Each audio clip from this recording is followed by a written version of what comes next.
Semoga terang sabda dan Roh pemberi karunia senantiasa bersinar dalam diri kita semua.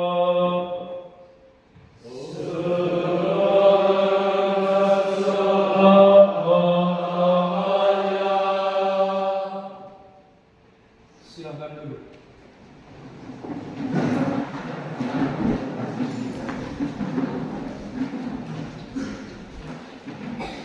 Para romo, para pembina, Bapak dan Ibu guru, pater dan suster, dan teristimewa para siswa seminaris Sinar Buana yang saya kasihi dalam Tuhan. Sore hari ini kita semua berkumpul di tempat ini sebagaimana kita sudah mendengar bersama.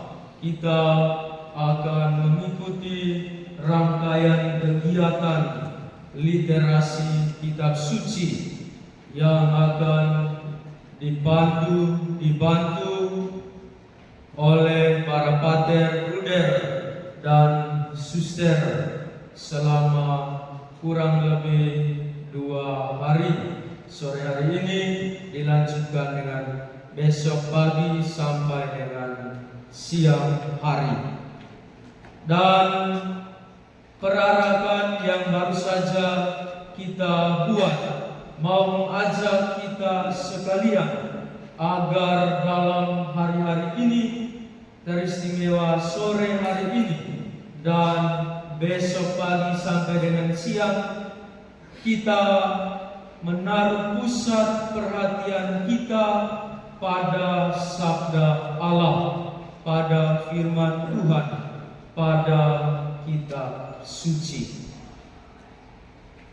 sadar bahwa seringkali dalam kehidupan kita setiap hari, dalam menempuh pendidikan kita sebagai calon imam atau sebagai pewarta-pewarta sabda Tuhan di tengah masyarakat, kita kurang memusatkan perhatian kita pada sabda Tuhan, kurang menaruh minat pada kitab suci, maka di awal dari perayaan firman ini, perayaan pentahtaan kitab suci ini, dan seluruh rangkaian kegiatan kita selama kurang lebih 2 hari ini, mari kita dengan rendah hati menyesali segala salah dan dosa kita itu, kita mohon ampun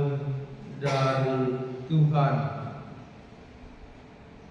Saya mengaku kepada Allah yang Maha Kuasa dan kepada saudara sekalian bahwa saya telah berdosa dengan pikiran dan perkataan, dengan perbuatan dan perbuatan.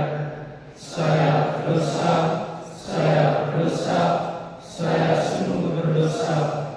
Oleh sebab itu saya mohon kepada Santa Perawan Maria, kepada para malaikat dan para kudus, dan kepada saudara sekalian, supaya mendoakan saya pada Allah Tuhan kita. Semoga Allah yang Maha Kuasa mengasihi kita, mengampuni dosa kita, dan mengantar kita ke hidup yang kekal. Amin. Marilah kita berdoa.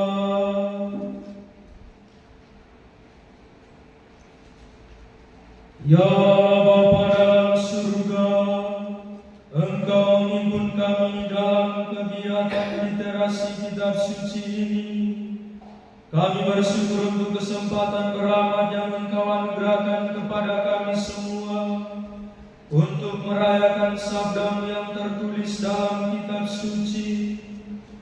Kami mohon ya Bapa, utuslah Roh Kudus-Mu untuk membuka hati dan budi kami, sehingga kami sanggup menemukan, memahami dan mengamalkan sabda-Mu dalam tugas dan pelayanan kami setiap hari. Sebab hanya Engkaulah Tuhan dan pengantara kami, yang hidup bersatu dengan Bapa dalam persekutuan Roh Kudus, kini dan sepanjang segala masa.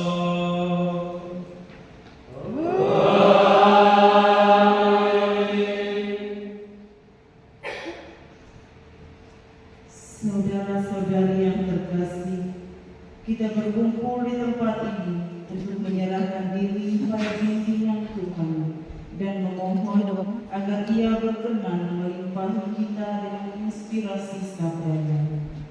Firman Tuhan penuh daya, sabda yang mengobarkan semangat kita dan menggerakkan kita untuk bersaksi tentangnya. Mari saat ini kita membuka hati untuk menerima dan mendengarkan sabda Tuhan. Bacaan dari kitab pertama Raja. Pada suatu hari, Raja pergi ke Gibeon untuk mempersembahkan korban, sebab disitulah bukit pengorbanan yang paling besar. 1000 korban bakaran dipersembahkan Salomo di atas mezbah itu. Di Gibeon itu Tuhan menampakkan diri kepada Salomo dalam mimpi pada waktu malam. Berfirmanlah Allah, mintalah apa yang hendak memberikan kepadamu. Lalu Salomo berkata, Engkaulah yang telah menunjukkan kasih setiamu yang besar kepada hamba-Mu Daud, ayahku, sebab ia hidup di hadapanmu dengan setia, benar dan jujur terhadap Engkau, dan Engkau telah menjamin kepadanya kasih setia yang besar itu dengan memberikan kepadanya seorang anak yang duduk di tahtanya seperti pada hari itu. Maka sekarang ya Tuhan Allahku, Engkaulah yang mengangkat hamba-Mu ini menjadi raja menggantikan Daud ayahku, sekalipun aku masih sangat muda dan belum berpengalaman. Demikianlah hamba-Mu ini berada di tengah-tengah umat-Mu yang Kau pilih, suatu umat yang besar, yang tidak terhitung dan tidak terkira banyak. Maka berikanlah kepada hamba-Mu ini hati yang paham menimbang perkara untuk menghakimi umat-Mu dengan dapat membedakan antara yang baik dan yang jahat, sebab siapakah yang sanggup menghakimi umat-Mu yang sangat besar ini? Lalu adalah baik di mata Tuhan bahwa Salomo meminta hal yang demikian. Jadi berfirmanlah Allah kepadanya, oleh karena engkau telah meminta hal yang demikian dan tidak meminta umur panjang atau kekayaan atau nyawa musuhmu, melainkan pengertian untuk memutuskan hukum, maka sesungguhnya aku melakukan sesuai dengan permintaanmu. Sesungguhnya aku memberikan kepadamu hati yang penuh hikmat dan pengertian, sehingga sebelum engkau tidak ada seorang pun seperti engkau, dan sesudah engkau takkan bangkit seorang pun seperti engkau. Dan juga apa yang tidak kau minta aku berikan kepadamu, baik kekayaan maupun kemuliaan, sehingga sepanjang umurmu takkan ada seorang pun seperti engkau di antara raja. Demikianlah sabda Tuhan. Kita nyanyi bersama dari Maya.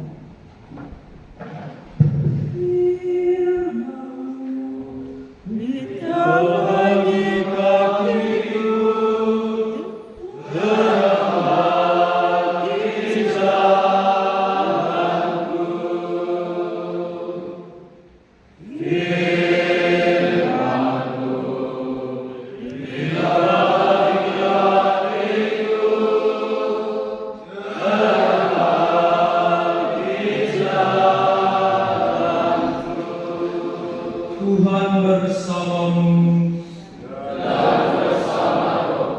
Inilah Injil suci menurut Markus.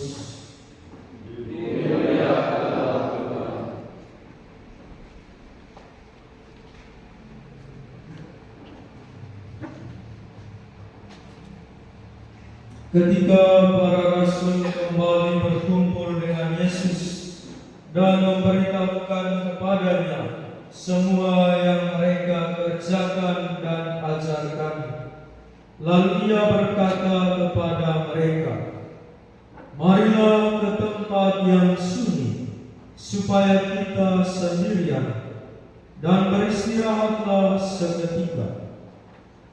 Sebab memang begitu banyaknya orang yang datang dan yang pergi, sehingga makan pun mereka tidak sempat. Maka berangkatlah mereka untuk mengasingkan diri dengan perahu ke tempat yang sunyi. Tetapi pada waktu mereka bertolak, banyak orang melihat mereka dan mengetahui tujuan mereka. Dengan mengambil jalan darat, segeralah datang orang dari semua kota ke tempat dalam bacaan pertama kisah tentang Raja Salomo. Ketika Raja Salomo mempersembahkan korban kepada Tuhan, Tuhan mengajukan permintaan atau Tuhan memberi kesempatan kepada Salomo untuk mengajukan permintaan kepada Allah, kepada Tuhan. Dan kita dengar apa yang Raja Salomo minta. Raja Salomo usia yang panjang atau tidak meminta kekayaan, harta kekayaan, tetapi Raja Salomo meminta hikmat, meminta kebijaksanaan agar boleh memimpin, boleh memerintah bangsa Israel, umat kepilihan Allah, dengan penuh tanggung jawab, dengan penuh kebijaksanaan.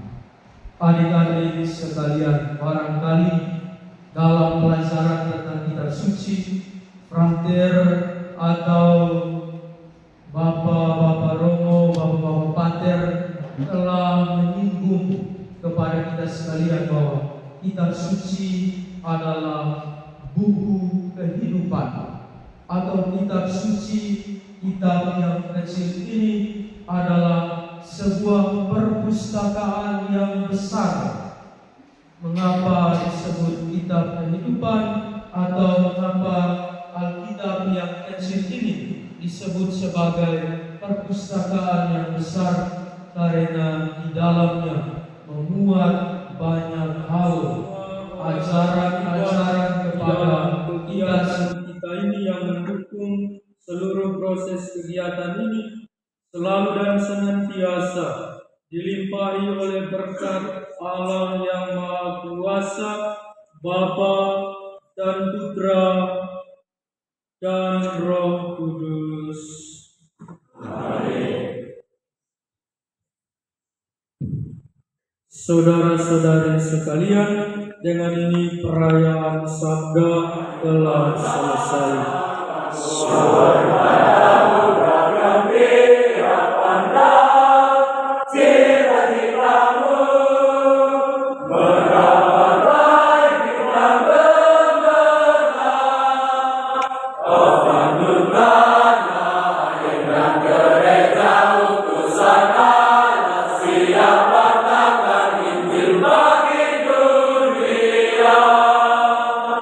Kita untuk ke Sumba.